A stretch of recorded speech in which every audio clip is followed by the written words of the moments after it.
We often wonder what makes a villain. Is it nature or nurture? Do they spawn from a womb with malice in their hearts, or are they forged by the fire of circumstances?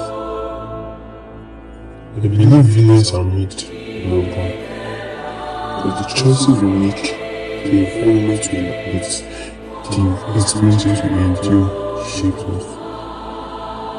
Trauma, pain, and injustice can twist and warp even the kindest of souls. Take Joker for example. Let's look at his origin story.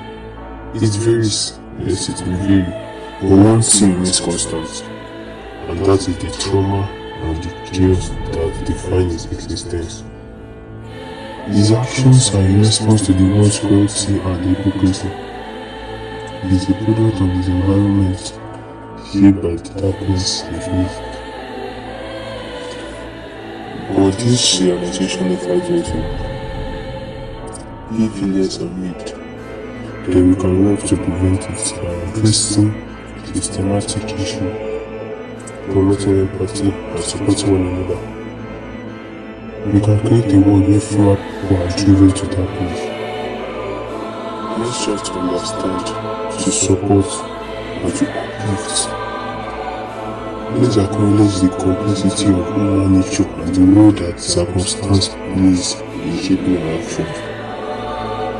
For in doing so, we may just find that the line between hero and villain becomes a little less defined and a little more open.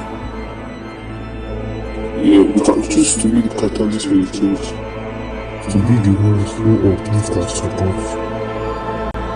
We can work to create a world where empathy and compassion triumph over cruelty and indifference. So what kind of world do we want? One where villains are born